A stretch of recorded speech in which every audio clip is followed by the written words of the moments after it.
It's coffee. It's comics. It's music.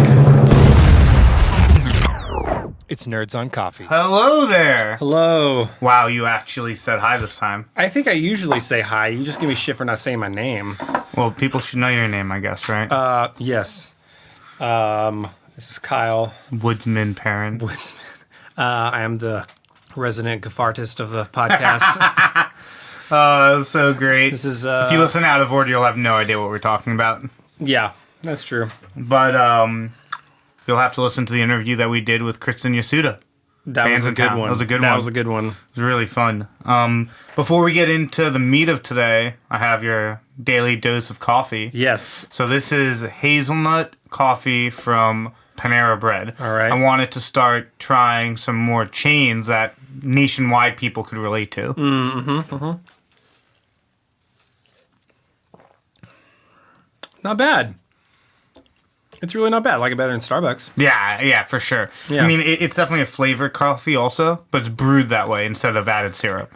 I think that's what is doing it. Because, like, I could taste a little bit of the hazelnut, but it doesn't taste artificial. So. Exactly. Yeah, it's like hazelnut beans. Yeah, it's great. Yeah, I love it. I love a good Panera coffee. Is that where you went and ate lunch? No, I didn't eat. You just were like, oh shit, Panera, let's do that. Yeah, today. I had to go drop something off at the post office before I got here, and I saw Panera, and I was like, jackpot.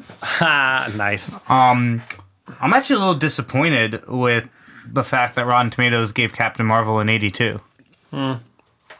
It's pretty good. I mean, like, it's not bad. It's not as good as a lot of the other Marvel platforms, but it's not. I mean, it's not horrible. Yeah, the Avengers all average, 89 to 93, somewhere in that range. So, I mean, it makes sense. I mean, like, I think that a lot of the gripe from people has been, like, it's less an origin story and less about this, like, powerful woman who's, like, kind of coming into her own and more about... It is very timely. It's just more about bridging this timeline gap in the Marvel universe, and it seems like they're just trying to kind of get it out of the way so we can get to Endgame. Like that's like a lot of the gripes and complaints that I've read and heard. But there is continuity errors that need to be fixed, and whether or not they're done in the form of a graphic novel or a movie need to be said. 100%. But a graphic novel is not enough of a universal supplement to a movie franchise. Have they talked about the Endgame graphic novel? Like they came out, didn't they do an Infinity one that you read right before the movie? Yeah, they've got a couple of them. That bridged some timeline. Well, it was a little different because there's Infinity, which is the one that I read, which deals a little bit more just about Thanos' obsession with death. As an entity. As a being, and it's kind of trying to woo death to be able to be in his favor. Infinity Gauntlet is more of what the movie was loosely based on, where he's trying to go after the stones. But I'm pretty sure they actually wrote one with the characters illustrated in their actor form. They may have to supplement that led up to the movie. Hold on, let me fact check this. Yeah, they might have. I read Infinity, which was my favorite story because it's Thanos' story. Essentially, there's like this dual plot line going on. One of them kind of has to deal with with like the creators and the gardeners, and like Ex Nihilo and Captain Universe. And, Thanos is kind of like the other side of that. And basically he's just trying to, the creators are trying to destroy Earth because they're essentially viewing it as the apex for the destruction of all of the universe, and they need to restore balance to all of these multiple universes. Right. And Earth is kind of the problem with that because of all of the resources and technology that we produce, like the superheroes that come from Earth and things like that. So they've kind of viewed that as the focal point for like what's wrong with the imbalance in the universe. And so the creators, they're called gardeners, who Captain Universe, who is referred to as Mother, essentially she creates them and then they create all life in the universe. And so they're trying to restore balance. Are they part of the Eternals? Yeah, they're trying to restore balance, and then Thanos is on kind of like a dual, like another quest because he wants to eliminate a lot of life in the universe to Create balance. kind of create balance, but it's primarily to kill all of his remaining children that are alive because he never wants to give up his throne as Thanos. Right. And his last son is alive, and he's on Pretty extreme. yeah, he's an Inhuman, and so you get Black Bolt, and you get the Illuminati, and you loop all of these other people in, and it's incredible. It's like an 800-something page graphic novel. Like, it's insane. I might read it again. It is insanely good. I want to read that. I'll give you my password to my Marvel app. I bought it through the app, and I read it on my iPad. Oh my God, should we give it out on the air? Just my password. Let's start with my phone number, and then I see that you value the password more than your security. absolutely. If you know where to find me, I don't give a shit about that. But I don't want you to have access to my information. That's amazing. So it was called Infinity War Prelude. Okay. It was a graphic novel written to bridge the gap of, I guess, Black Panther, Thor Ragnarok, and where this movie started. Oh, where Infinity War started. Where Infinity War started. I think there might be some stuff about what's the planet that got destroyed? That Thanos got the purple one. Oh, I don't know. Remember he said, what's it called? Thor says it when he meets the Guardians. He's like, and I know he has this stone because, what's it called? He wiped out that planet. Yeah. I don't know. Oh, wow. This is horrible. What? I don't remember, man. Thanos. Wipe out Thor. It's horrible that I don't know this. And you don't know this also is horrible. There's a lot of details, though. You should know this, though. I blame you more than I blame me. That makes sense. Right? Do you not? No, I never ever blame myself for anything. If you're asking me. Hold on. I'm trying to find this. It's all good. I have a funny story about a bike ride that I went on recently that we can get to here in a minute, but let's finish this conversation because we're probably not going to come back to it. Yeah, anyway, so Infinity's dope. If you haven't read Infinity, check it out. Infinity Gauntlet is the older, more OG Infinity storyline that kind of, still loops in all of the Avengers, but it's more of the classic Thanos quest to get the Power Stones, restore balance of the universe. With the Nova Corp, where is that? At Nova Prime? What's the name of that planet? Nova. Boom, boom, boom. It's where they are at the end of Guardians of the Galaxy 1. Did they go? That wasn't Nowhere, was it? No. Like where Ronan tried to take out Nova. I think it's called Nova because it was the Nova Corps. Oh yeah, they have to escape from that planet because they're all prison. They were all held captive there. They had to escape. Exactly. Yeah, Nova sounds right, but I'm not. I feel like there's a city name that I'm missing. I don't know. Maybe. Anyway, let's just go with Nova for now. Someone fact check us on that. Xandar. Xandar. Boom. There we go. Nova Prime is the name of Glenn Coase's character. Oh, yeah. So, yeah, Xandar was destroyed. Yes. Yeah. You don't need to fact check us anymore, guys. Actually, probably no need to even listen anymore. Yeah, I would just tune out if I were you. So... What's the Spike story? Okay, so I go on bike rides almost every day, and the weather's been real shitty lately, and so I've kind of had to put that on hold. And it's actually made me want to get a gym membership because, I don't like missing days. But you should just get a class pass. That's for another. Love the class pass. I found a gym in Burbank. How much? It's like $15 a month. No way. Yeah, what's it called? Super dope. Oh shit, I don't remember.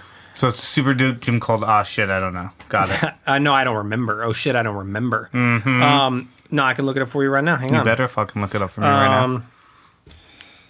It's it's called Blink Fitness. Oh, yeah. Blink is owned by Equinox. Oh, okay, cool. Yeah. So Blink, they've got memberships that are like $15 a month, and they've got a special right now where you can join for $1. And so there's no upfront fees or anything like that. So I wish there was a Blink in the Marina Del Rey area because ClassPass actually has a partnership with Blink. Oh, dope. So for $80 a month, you get 45 credits to go to classes.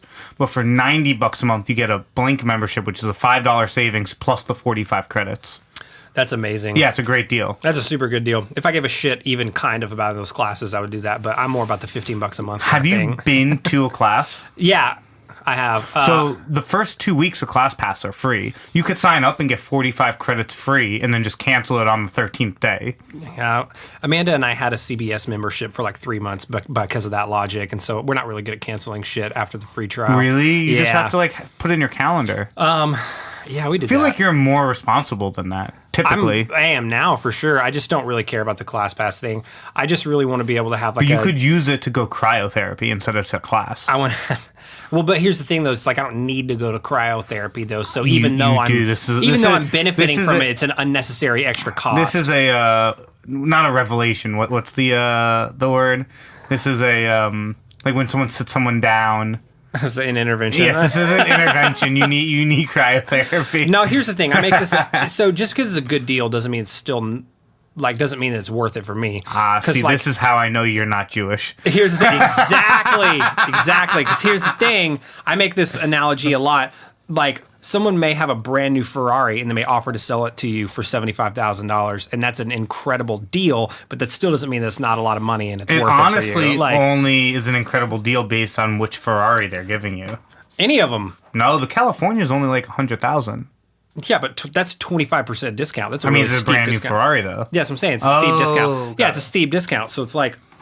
Oh, so they're selling you a brand new Ferrari. My point is that a discount doesn't always mean it's worth it if it's not necessary for you to spend the money anyway.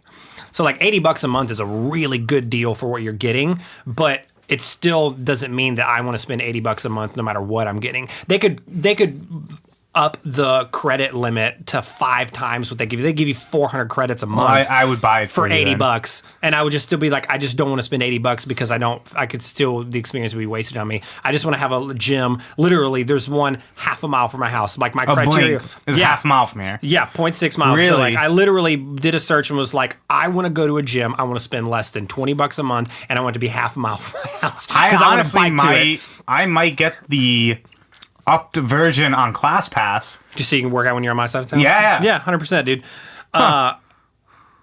So anyway, so we'll follow Links up are on nice that. though. They're like a nicer version of Planet Fitness. Yeah. See, I was gonna do like an Anytime Fitness or a 24-hour Fitness or anything like that, like the big chain ones. I know because I was on I was with an artist a few years ago, and we were doing a shitload of touring, and they bought us gym memberships for the tour. And so we that's had really sweet. Yeah, so we had like I think we had Anytime Fitness memberships, and yeah, there's not all of them have showers. Like there's not like some of them are really small, and like they're also a lot of them are like really far outside of like the main part of town, which when you're traveling, you probably are going to stay in a more congested area. But my whole thing is just like, I just want access to like bikes and treadmills, standard workout equipment. A sauna would have been nice. The Blinks don't have saunas. You can just come to my place. But I don't really care. Yeah, you got one in your apartment. I like the classes because I'm in my old age now. I've become weak-minded. So, and I don't mean weak-minded in going to the gym. I'll get to the gym every day, no matter what. Right. But for instance, today, I went to one of the class passes here in Burbank at 7 a.m. And You've been in Burbank all morning? Yeah, because I didn't had know an that. 11 o'clock meeting beforehand. So I've been here.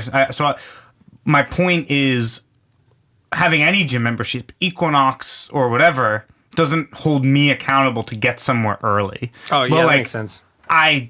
I signed up for 7 a.m. class. I'm going to be there at 7 a.m., right? That's the athlete in me. If I said I'm going to do it, I'm going to do it. Gotcha. And to me, the value of the class pass is not necessarily the group classes, but the ability to force me to do what I want to do, which is I want to be up at 6 Got it. a.m. Well, because a gym could be open for 20 hours a day, and you're like, I don't really have to go early. But a class is scheduled. It's finite. And if you miss it, you miss It's it. a perishable good. Exactly. Yeah. That makes sense. And that to me is the value that I get from it, Yeah, which that makes is sense.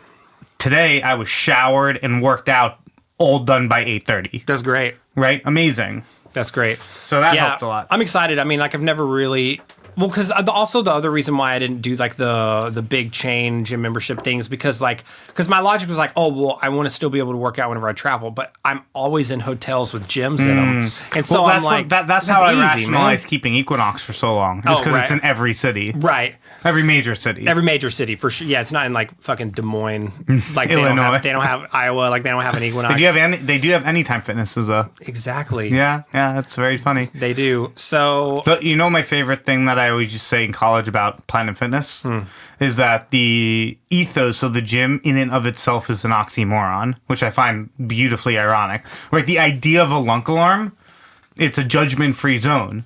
But if you're setting the lunk alarm off on someone, inherently you are judging them as a lunk. So that's funny. It is an oxymoron to their ethos. That's funny. Well, gym people, I think by and large, a lot of them are just like douchebags anyway because they get wrapped up in gym culture. Super douchebaggy. I just think that like the subculture of any topic, you find like douchebaggery and just like assholiness in it because like the you think of like any fandom or subculture, any type of subgroup or like specific group of people that is like wrapped up around either the culture or mentality of a specific activity. I'll bring this right back around to our nerd shit. Venom, as you had told me, got a worse rating on Rotten Tomatoes because a bunch of Lady Gaga fans downgraded it on Rotten Tomatoes because it came out the first weekend of Star is Born. Yeah. That's crazy fandom. It's insane fandom. Also, you know, you shouldn't release a movie that week. Like, yeah, you should have the foresight. You should have the foresight to know that there are more Lady Gaga fans in this world, especially in this country, than there are Venom and comic fans. Tom Hardy. I don't know about that. That we know of. Comic book fans aren't as vocal as pop star fans. Fair, but like Lady Gaga is like an entity. I like Lady Gaga. I love Lady Gaga, but yeah, she's a force that you're not going to be able to. 100%. Kind of. She's like an immovable. What's the Joker line? An immovable object. Yeah, like when an unstoppable force meets an immovable object. Yeah. Yeah. Like a lot of like your Taylor Swifts, your Lady Gagas, like I don't even your think Taylor's on that level. You don't think Taylor? I think she has more haters. I would argue the opposite. I would argue that Lady Gaga isn't on the level of fandom that Taylor Swift is on. I would have agreed with you in 2015. Okay. I don't know if that would be true today. I think it goes Beyonce, Lady Gaga, Taylor Swift. The point I think we can take away here is that they're both, at the very least, marginally more popular than me and you are. Only marginally. All right, only a little bit. All right, so I was doing this bike ride. And I'm riding through this my neighborhood, but I've, through my bike ride, like you go on certain routes and then after a while you kind of get bored and you want to explore different areas. And I usually ride down, I live really close to an equestrian center and a lot of times like I have my son in his little seat on the back of the bike with me. And so I'll ride him down and we'll like look at horses and stuff. But most of the time he's not with me, and so I'll just kind of like branch off and go wherever. I'm riding through the neighborhood, like, I don't know, it's like a week ago, and I ride down and I look over and I see a guy just like walking a girl out of his house. Okay. And I just glanced. I'm going to tell you what I saw whenever I glanced at it. When I glanced at it, I just saw a guy walking a girl out of his house and was just probably like she was leaving. I mean, at first I thought they were both going somewhere together, but then I realized, he's just like walking her out, like walking to her car or something. Could be a girlfriend. I was like, cool. Could be anybody. Could be a wife. I was just like, could be a sister. Whatever. And I didn't even really put as much thought as I'm explaining it to you right now. I didn't even have it was a momentary glance. I didn't even have 1% of that whenever I was riding by. I just noticed people and I just kind of kept looking on. But then like it caught my eye and then I looked back and then I slowed down and then actually did a circle and just kind of rode around this area of the street for a minute because I was like, this is a really bizarre scenario that I'm watching fold out. And this is what I observed. And this is my this is my conclusion about what I think what was happening based on what I observed. I can't prove this, and there's no way that I could ever know that this is what was going on unless I just went and fucking knocked on his door. I was like, hey man, like you need to, like last week I drove by your house, like you need to explain yourself. Like I don't really, like there's no way I'm gonna do that. I'm the county, what's it called? You're the neighborhood watch. I'm the neighborhood watch, but only your house. And so I like, the first thing that caught my eye was that he didn't have any shoes on, and so I was like, oh, he's not going to walk her very far then, and he's definitely not going anywhere. Second thing that caught my eye was that she was in like this kind of trench coat thing and like heels, like dress, whatever. And so I was like, that's kind of weird. And it wasn't weird because of how she was dressed, but it was weird because of how she was dressed. And then he didn't have any shoes on, and he was also in khakis, like slacks, and a dress shirt, like a polo dress shirt, and it was tucked in, but he was zipping up his pants and buttoning his pants and like putting his belt on. And so he walked out of the door and was like closing the door behind him while he like had one hand like on the waistband of his pants, holding them up, and was like putting his pants back on. She and was walking an escort. 100%. That's what I thought. And so like I saw this, I was like, oh, what the fuck is going on here? So here's what I think. I rode around for a minute, as inconspicuously as I could, but at the end of it was like 3:00 in the afternoon. The sun was shining. I'm like 40 feet from this guy's front door, and I'm just fucking staring at him. Do they know? I don't think so. I don't think so. You know, he did kind of like make eye contact with me on when Not Kevin Spacey eye contact. Kevin Spacey eye contact. Kind of like this like, oh, hey man, kind of like you saw that kind of thing, and I wrote back, I was like, yeah, I saw that. And she's like, you want to be next? So here's what it's like. How much? Here's what I saw, though. And here's what I think. Based on what I saw, a lot of nonverbal communication, a lot of awkward kind of like small talk, and then these like very serious like things of like he was like pulling up his pants, walking out of the door. She was in heels and like had like a trench coat thing kind of on, and it just looked like if it walks like a duck. Quacks like a duck. It's, you know what I mean? Like it's a reasonable assumption it's a duck. And so basically, based on everything that I saw, here's what I think happened. I think that he called an escort over, or at the very least, ex-girlfriend or someone, or like breakup sex or something. And she was leaving. He was walking her out, putting his pants on, was trying to have a conversation with her or try to kind of like romantically like walk her to the car, be like, oh, cool. Like, here's why I think it was a hooker. Because he was walking her to the car and she just like wasn't having any of it. She was just like, okay, like let me go. Like, you know what I mean? Like, don't, like, this isn't anything more than what it was. Like, stop trying to have a conversation with me. Stop trying to like be nice and like walk me to the car. It's the middle of fucking day in Burbank. You know what I mean? Like, it's fine. And so basically, I think that this dude just hired a hooker and then tried to walk her to the car, and she was like, okay, Junior, like, I don't need you anymore. Oh my And then God. he like kind of like finally got his pants buckled and then just kind of like standing in his driveway and just kind of like watched her leave and was like, all right, well, like, there goes my shot at dating a hooker. And I'm like, yeah, dude, that's, no one dates hookers. Inmates date hookers. That's and, amazing. You know what I mean? And so like he kind of like What did shot he me look this like? look. Like, give me a visual. Like he looked like he worked Like, as was he- like an assistant manager at Staples. Like kind of crew cut, shorter guy, like khakis, like tucked in polo, you know what I mean? I'm just like, his outfit didn't have anything. There's nothing wrong with what he was wearing or There's whatever. a way in which he was moving in like, the outfit. But I was just like you look like you went to college and graduated in 4 years and then got a job at like an electronics store, an office supply store or something. And you're like working your way to middle hated management. his life. Or it was on the way to hating his life, at least. Right. You know, and so trying to get a little flair. see, that's my best guess. I want to believe the best in people, but I also think that But humans could are it have inherently also bad. been ex-girlfriend who maybe skyrocketed in her career, right? So yeah. she's dressing way better. She knows what's up, and she was just coming over because she needed a little midday loving, and then she's like, "Cool, She's like, I'm this done is with you." nothing more. Yeah, And he was like, oh, but but he why thought not? that he was gonna get her back. He didn't get her back. He definitely didn't. As far was she from- going in a cab or in a car? I think she got in a car and drove away. Probably not a hooker then. I don't know. Hookers drive themselves. No, they usually drive with pimps. Well, not me in like fucking 1986, but I mean like, I feel like they usually have someone with them. That's a pretty scary thing for a unarmed petite girl to just go into a random house. Yeah. Typically, I feel. I mean, maybe I'm wrong, but I don't know. I have no idea. I would have no idea. Also, I've never called a hooker. Has a hooker ever called you? I mean, to be determined. Maybe TBD. Maybe you shouldn't be hanging up so impulsively on these what you think are telemarketers. Maybe some like, hey, I'm calling to see if your needs have been met. Like your needs. You know what I mean? And it's just like I'm just hanging up too fast. and you're just like, oh shit, I thought you were trying to sell me toner, and you're like, no, I'm trying to sell you boner. You got to follow this one through, Matt. I gotta say, I would make a general assumption that most female hookers are not traveling places alone. There's no way to know. There's no way we could possibly know that. No ever measurable way we could possibly find that information out. Not a single one. There's a Google. There's a Google. I was just saying we could just call a hooker to the studio and be like, "Hey, this is not for sex or anything. We'll give you, we'll pay your fee. I'll give you $100 if you just sit on the couch on some like newspapers and just talk to us a little bit about your job and like how you get there." Like that could be the thing. Oh my God, that'd be hilarious.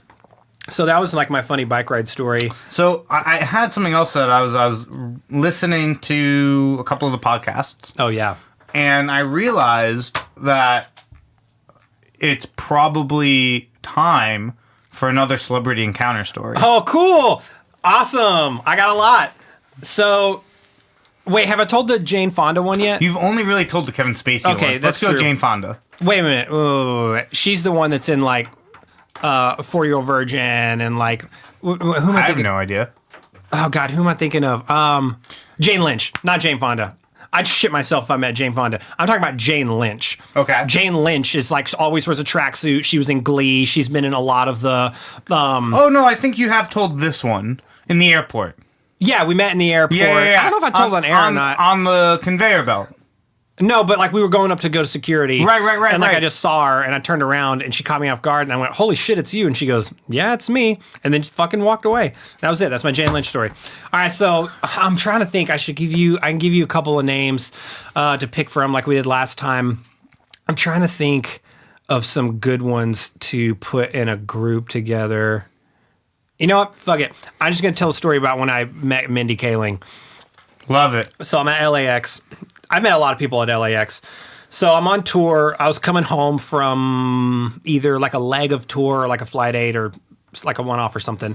And like the band obviously flew together. We're all going down to baggage claim. And you know how at LAX or any major airport, if you don't live in LA, a lot of the times whenever you're coming down out of the terminals, down the escalators or stairs, and you go to walk into the baggage claim area, there's oftentimes at bigger airports in major cities, there will be drivers there holding up someone's name 100%. to pick them up. So I see M. Kaling whenever I go down there, and I was like, that dude fucked up. Problem number one is that he put one of the most recognizable names on a piece of paper, and like abbreviating her first name doesn't mean that it's not M. Kaling. Whenever we're going to major airports with cheat codes, I always put my name. Exactly, like Matt. Yeah. Not cheat codes. Right, you put Jew Matt on the piece of paper and tell the dude to pick you up. Dude, Logan and I have had people pick us up before, and some of the guys that we've got have had iPads. They'll be holding up iPads, and they'll have our name, and they'll be like, "This is you," and we'll be like, "Yeah," and then they'll swipe, and they'll be like, "Hey," and then we'll go get in the car. And then they put the iPad on like this dock at the front of the car with our name on it. I'm like, I don't need to look at my name this whole ride, dude. Like, it's fine. What's your name?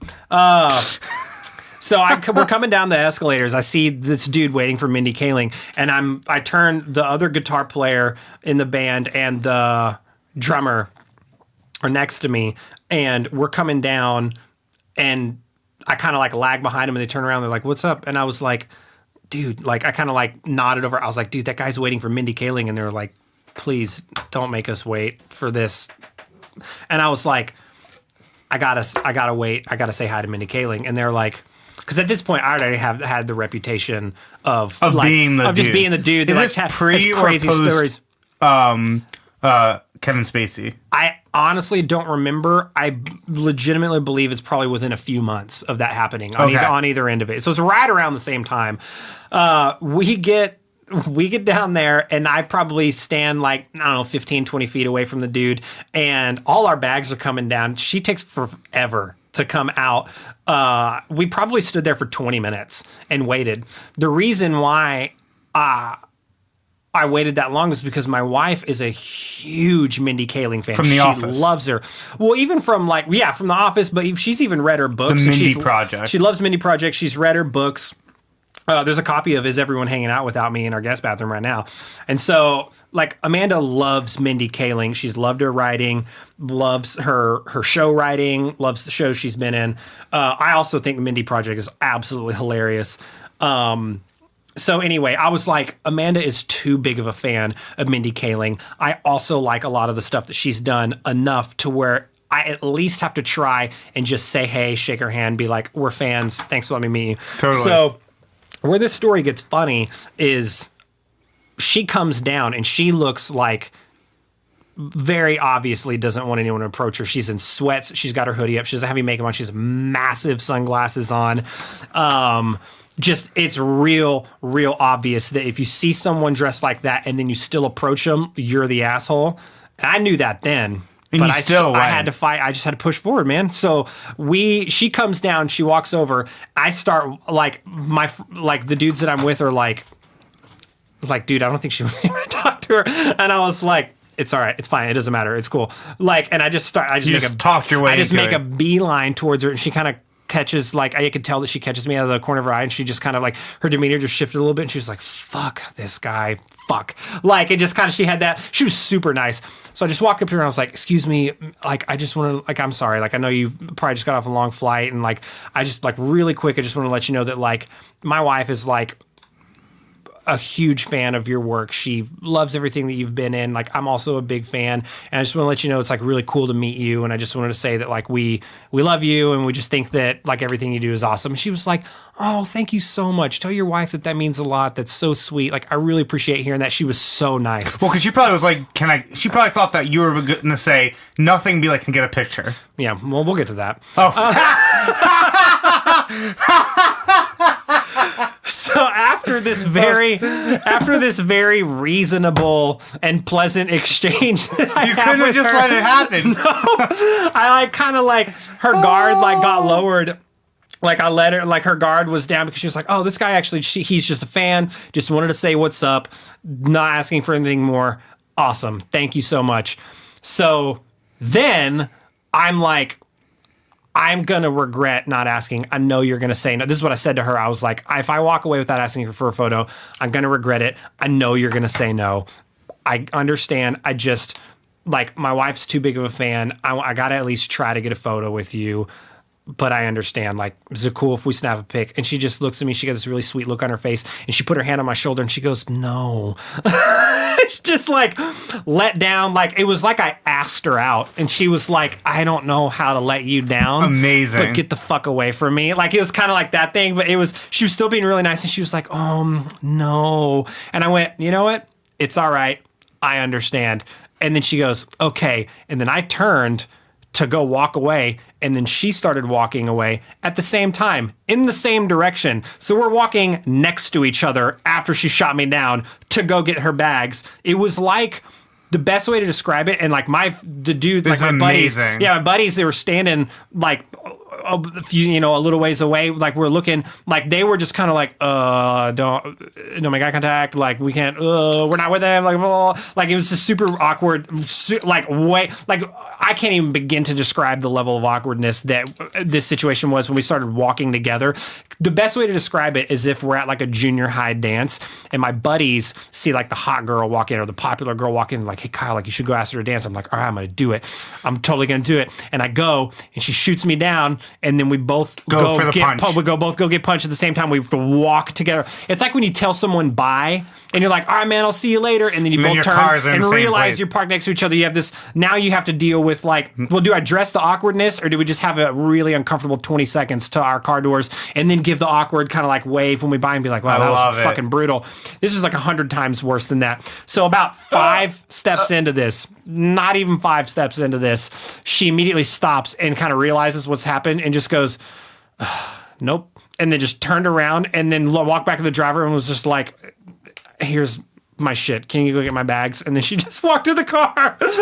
She just fucking bounced. She was like, nothing is worth this awkwardness. Like, because she's probably thinking, like, what if the dude's gonna like, like, I don't know. Right. I'm not gonna, like, I'm not a crazy person. But I have a question. Also, like, do you typically, like, I feel like you could diffuse those types of feelings really quickly by starting the conversation with like, hey, I'm a touring guitarist, toured with like Katy Perry's team, blah, blah, blah, blah.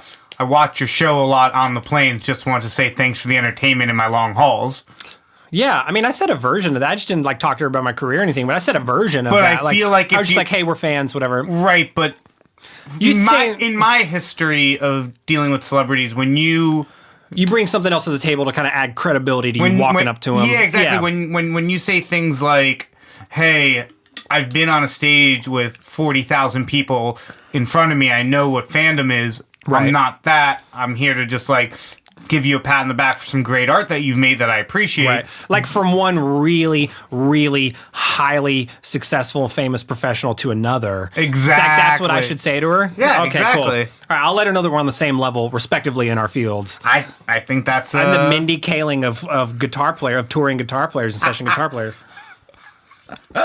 Anyway, my best friend's BJ Novak. So it was, dude, I am telling you, it was one of the more awkward. And by the way, I've lived through the junior high school dance phase. This was still one of the more awkward things I've had to deal with. So that's my Mindy Kaling story. It was a lot less hostile than whenever I met Kevin Spacey. It was also a lot less whimsical than whenever I met Jane Lynch. Is there ever going to be a story that ends in a photo and like good vibes, maybe a drink? Maybe a hang session. Never that far. I actually played an event one time Alicia Silverstone was at, and I went up and said, "Hey, I got a photo with her," and she was super nice. I was like, "Yo," because she saw you perform. She saw you on stage. We were there. Yeah, we were there to perform for this charity nonprofit that she was a part of. Organization she was affiliated with.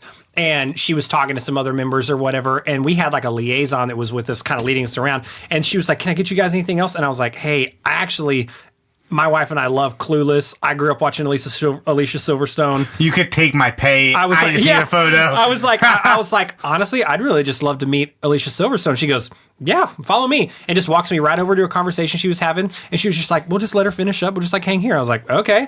And then Alicia turned around. She was like, "Hi." And then the woman that was kind of like in charge of us was like, "Hey, this is Kyle. He just performed. He just wanted to meet you. He's a fan and just wanted to come say hey." And Alicia was like, "Yeah, I saw you up there. It sounded great. Like, how's it going?" She shook my hand and we just like made small talk for a few minutes. She was super nice. And then I was like, "Would it be all right if I got a photo?" She's like, "Yeah, I'm taking photos with a lot of people today. It's like not a problem at all." We took a photo. She gave me a hug, and then that was it. That's tight. I immediately texted everyone in my family, and I was just like, I just hung out with Alicia Silverstone, made small talk with her, and like we just like chatted and shot the shit. And she was so nice. So nice. Tight. And she looks exactly the same. She literally has not aged even one day. Celebritism. Hasn't done it. Or it's one of three things: money, Illuminati, or reptilians. It could be three of three things, Matt. Like, touche. 3 of 3 things. That it very well could be. It could be all three of those. So I believe this episode will be released before what we're doing this weekend, but I'm pretty excited. We're doing double feature. We're going to go see Captain Marvel. Yeah. We'll probably do some Insta stories in the theater. Probably get taken down from copyright. We're going to record the whole thing. We're going to do a podcast live in the theater. But then we're going to go do the Hulk. Yeah. And so we're going to continue on our movie nights. In the spaghetti order. Yes. So we did Iron Man. We're going to do Hulk. And then next is Iron Man 2. Yeah. And then Captain America First Avenger. So, and I'm really excited because as much as both of us are huge Marvel fans, I think it's going to be a lot of fun to destroy a movie of a company that we like. Yeah, Hulk wasn't the best. No, it was not the best. And we're going to be coming off of the high of Captain Marvel. So I'm just excited. I didn't even think about that. I'm just excited. I didn't even think about that. Oh, man. That's literally... That was the reason I wanted to do it. Fuck, I didn't even think about that. You know what that's like? That's like a buddy of yours just like, "Hey, man, my uncle got this 40-foot boat. He's going to take us out and we're going to go whale watching. You want to do that?" And we're like, "Holy shit, yeah." And then we go. And then when we get back into town, he's like, he also bought like a new fish tank for his living room. You go check that out too? And we're like, "No, I'm good." I just did this other thing. It's like way bigger. Like I'm cool without that. I'm fine with it. I can just read about it. Like that's what it's going to be like. We're going to go whale watching with Marvel and then we're going to come see the like Office fish tank equivalent of their movies and just unimpressed. So that's amazing. That's pretty much what that's going to be like. Yeah, I mean, it's definitely a dark stain with the Edward Norton Hulk. You have such a good hero, such a good story, such a good lead. I mean, Edward Norton's incredible. You got all the right ingredients. It just didn't come out. It just wasn't that great. Yeah. Was it Marvel Studios or is it Marvel Sony? I wouldn't be surprised if it was Marvel Sony. I'll give them a pass if it was Marvel Studios. But when Sony gets involved, things tend to go wrong. Let's see. Let us see. Incredible Hulk, 2008. More about this film. Doesn't say. Do I click Rotten Tomatoes? Rotten Tomatoes gave it a 67. I think that's generous. Yeah, maybe. It says studio is Universal Pictures. Interesting. But definitely Universal is not part of it. Let's see. Now I'm curious. Anyone that has information about this movie, Information as to the whereabouts of the studio that produced Hulk 2008. that's going to hear this podcast after we've already recorded the Hulk, please send over the information. It doesn't matter. It'd be nice to know. Yeah. No, it does say that it was part of the MCU. See, that's what I was Produced curious by Marvel about. Studios and distributed by Universal Pictures. Well, then that's a pretty heavy recast move on them to wipe Edward Norton and bring in Mark Ruffalo. I just think that's a pretty heavy decision. I mean, like that, like because whenever you think about the like first movie of all these characters, like no one knew which ones were going to be the fan favorites or going to be huge hits or not. Like Iron Man, Captain America, Hulk, got like Thor, you got all these which are, as we always talk about, they're the B characters in the MCU. Right. Like they could Marvel. like Hulk coming out and then it not being kind of what they expected, and then later on they make the decision to bring in Mark Ruffalo as Bruce Banner. I mean, that could be like Iron Man wasn't that big of a hit, and they scrapped they scrapped Robert Downey Jr. You know what I mean? Well, I would actually flip that on its head and be like, they realized they needed to recast the Hulk after seeing Robert Downey Jr.'s performance. Yeah, and being like, oh, this is what this is the it standard should be. now. Yeah, this is the standard, and that was not this. 100%. I think that's more likely what happened.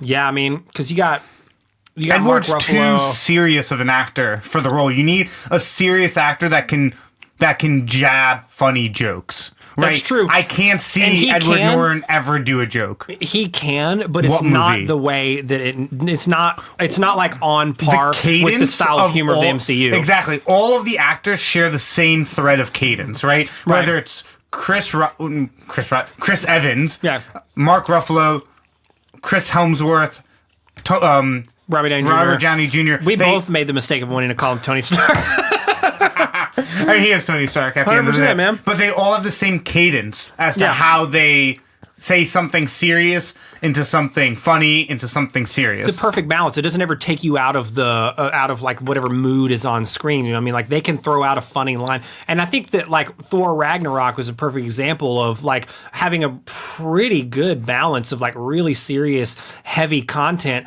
with a lot of humor and a lot of comedic even relief. Infinity War. You get some good. The scale is tipped a little bit more in favor of seriousness in Infinity War, but you still get a lot of good comedic relief and good lighthearted moments. But like even in the first few minutes, you have the Hulk coming into the sanctum. Sorry, the sanctum of New York, and they're talking about Thanos and these Infinity Stones, and then Doctor Strange just like looks at Tony and be like, you just leaned on the cauldron of the cosmos. Yeah. And the cape slaps him, and then Tony Stark looks at him and goes, I'm going to allow that. Yeah. Like, and then you see all the assholeness come out. And then they see this alien come out, and you just see Robert Downey Jr. look over at Mark Ruffalo and be like, you're embarrassing me in front of a wizard. Yeah.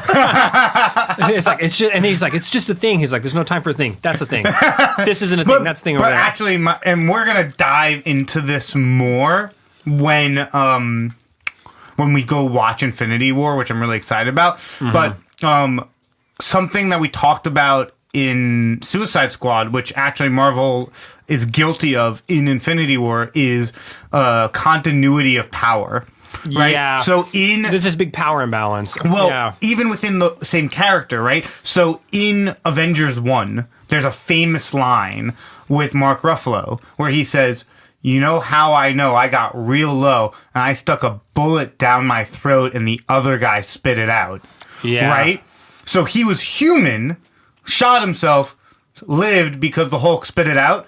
But Tony Stark was not okay with Mark being a human to go after these guys. With that logic, wouldn't he have just like snapped into the Hulk at like if he got really fucked up?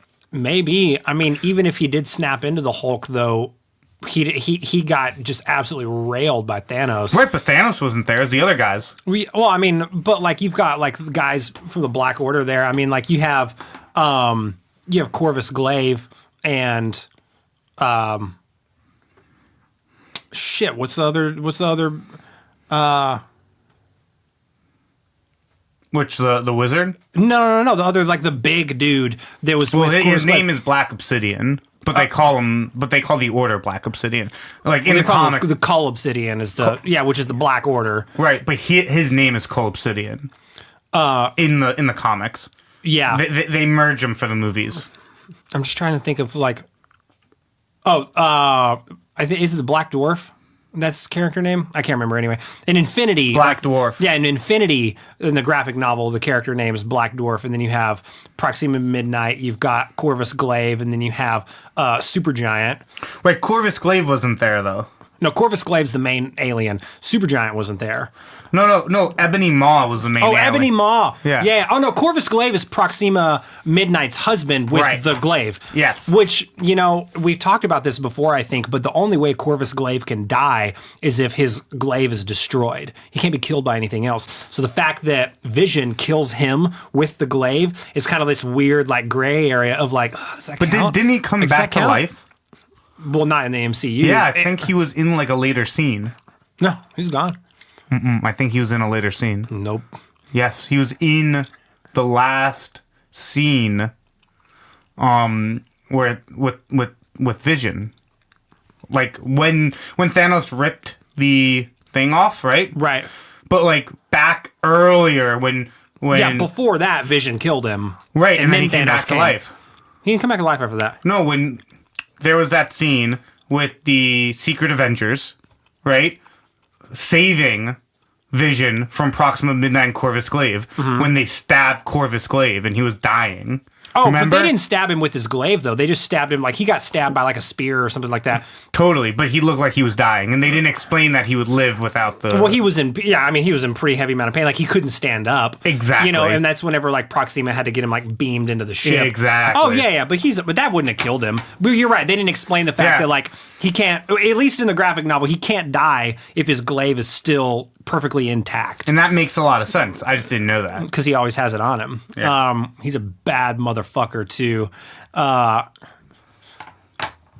Corvus Glaive's dope. Corvus Glaive's actually in charge in the Infinity graphic novel. Ebony Maw is more like kind of like a right-hand man, but Corvus Glaive and Proxima Midnight are like the main warlords. That's which is a way more interesting story I would dynamic. love to know their origins, what planets they came from. Dude, I went on a real hard deep dive into the comic universe trying to find graphic novels and comics with Corvus Glaive in them, and he only appears in a handful. He's never had a standalone.